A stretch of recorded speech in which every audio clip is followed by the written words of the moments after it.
residential settings were outside the scope of that annual inspection or the triennial inspection. At that time, that's correct. And we see it's not until, is it 2005, that we get the first regulations relating to the safety of school children and the boarding. I'm guessing the year, actually about 2005, but something around that, that's right. Yeah. And just to close off the point around Marylands, I think we can probably all in this room unreservedly agree that the brothers staffing the schools were not suitable. The abusers? Yes. Correct. Well, 21 of the 37 brothers who taught at the school have had reports of abuse against them. And we've also heard quite strong evidence about the lack of education actually provided in the school. Understand. And so when you're saying, yes, you agree they weren't suitable, is that bringing a modern day lens to it, or do you think that that's an assessment that could have been made at any of the inspections across the period of time that Marylands was operating? I don't think that it was ever considered right to abuse children in the way they were abused. Well, of course not. No. Yeah. It was quite shocking, wasn't it? Yeah.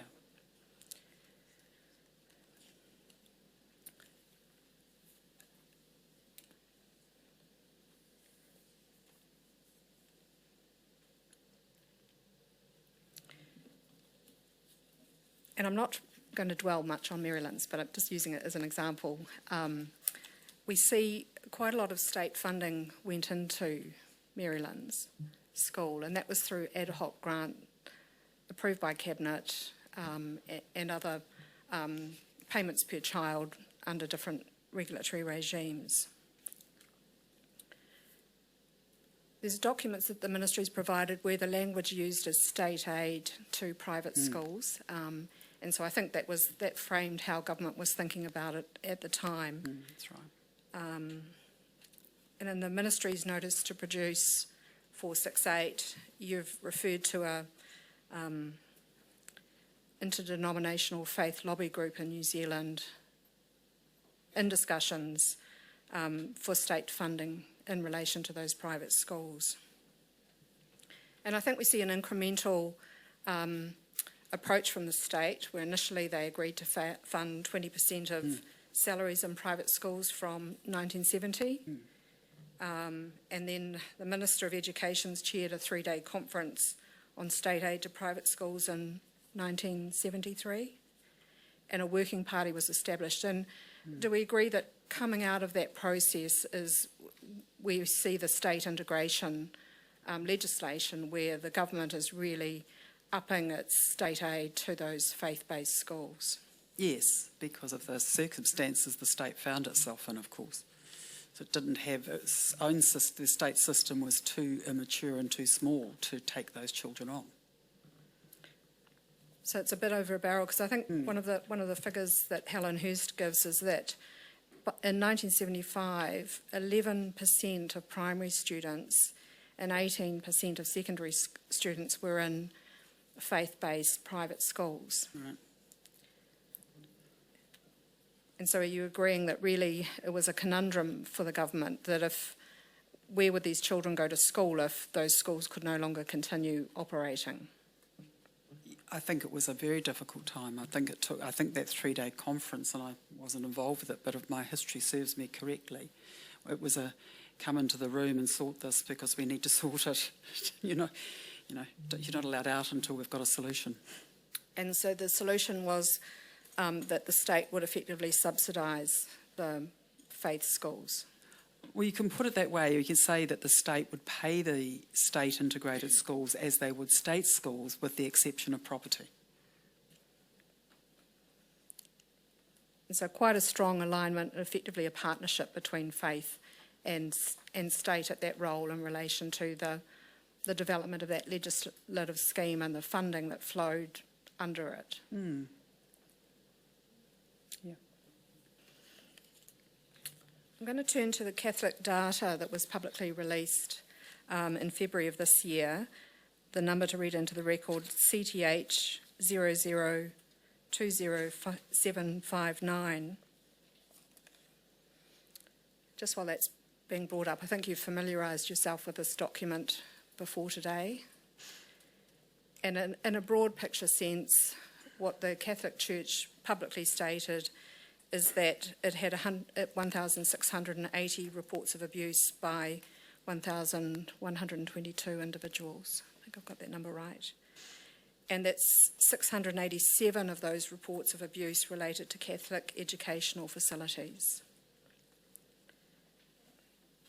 If we can just go to the next page on that one.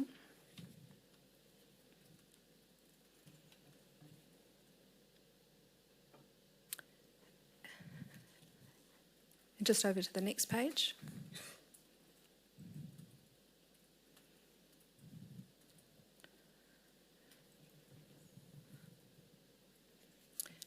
Thank you. So this is where we see that of all in that second paragraph with the bullets, of all of the number of reports of abuse, those in the educational facilities are actually the highest of any of the other settings in the Catholic Church.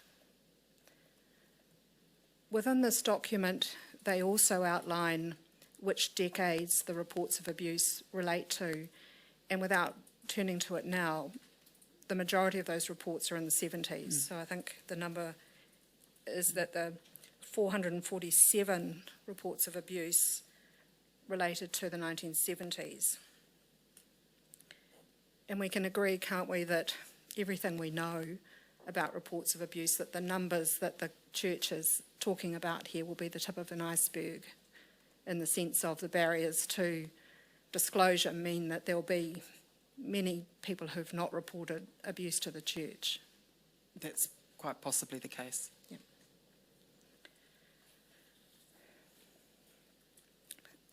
So now, with the benefit of hindsight, we can see in the 1970s we've got a high level of reports of abuse at the same time as the government's making a decision to increase the state funding to these schools, because the Catholic schools were the majority of the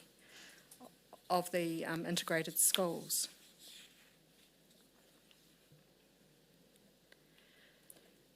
Do you think Sorry, can I just ask a question about this piece of paper, because I'm not quite familiar with that. Of those total number of reports of abuse, when were those all made? We'll just turn back to page 3. Thank you. What we don't have here, Ms Holstead, is the dates of the reports of abuse. We Right. know most of them are many decades after the abuse, but they do sit out, that top table there. They relate to that relate period. to those Thank you. periods, That's yep. what I wanted to be clear. It wasn't that they were reported in that period, but No, they relate to that no. period. And Correct. so that's where we see the 447 Yes, in the yes, 70s, thank you. 376 in the 60s. Yep. And so if, in the role that you've got now as the leader of the system, if you were advising the government of the day at the time and you knew this about the Catholic Church, do you think your advice would be different in terms of in favour of state aid to private Catholic schools? That's a very odd hypothetical question, really. Well, let me put it to you in a different way. With the benefit of hindsight... Of course not. Yeah. Of course not. But to be fair, that's a huge bit of a hindsight that you're putting out there. There's an awful lot of things that we wouldn't have done with the value of hindsight. Of course, and we can agree on that. And we can see over the Yep. period of history in education that we've learnt lots as we've gone, and it unfortunately has been difficult at times for people as we've learnt that. And hindsight is a wonderful thing. But there's no evidence that I've seen from the ministry, and it might be something that could be information supplied after this hearing about what due diligence was done at the time about the safety of students in the schools before the government decided to fund them in that way. Well, that is another bit of hindsight because we don't know, and to your own point, that a large number of these complaints have been many, many years, decades later. we don't even know that if due diligence had been done at the time, and I'm not able to comment on that here and now, that the evidence would have been there to have advised the government of that at the time. Well, clearly there's a speculative element in that, but if we think about Maryland's, we've certainly got evidence from a number of survivors that they in fact made contemporaneous disclosures of abuse to brothers at the school, to social workers who were involved with them. So there is a record of contemporaneous disclosures in that setting, and we simply just don't know what they are in the other settings, do we? The counterfactual to it is, and I really do want to deal with the implication of it, is that public service officials were complicit in the abuse of children. And I don't think that's a fair accusation, or implication, or inference.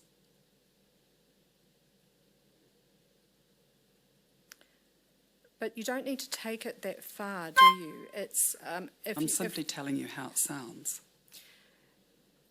Let's just step back a little from that. We can agree that there's actually been, on the church's own data, quite a high level of abuse that was occurring in Catholic private schools. Yes. And we can agree that government has made a decision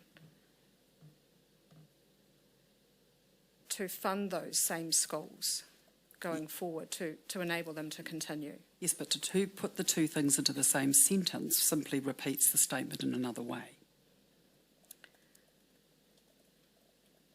What's unclear to the inquiry, and which is something that is worth exploring, I think, with further information from the ministry, is, from the records of the time, whether any consideration was given to how you might assess the welfare of the children in those schools before state aid was increased to those schools. Can I put that more directly? Because you used the word before, Ms. Hull said, due diligence, and you said that you weren't aware of what it was, and I understand that. But it would, I think Ms. Anderson is correct, that what we really want to know is when the state made that decision, and I understand from the little you've said that it was under pressurised conditions with a lock you in the room and come out with a decision, whether there's any evidence at all that in the course of that the state took into account matters other than money, resources, buildings, and whether they looked at all into the standard of education and the safety of the pupils. And that would be something I'd have to come back And with. that's what we would like to know. And I think if we place it in that way, Ms. Anderson, would that cover that point? I think that's right, Madam Chair, and I wasn't attempting to draw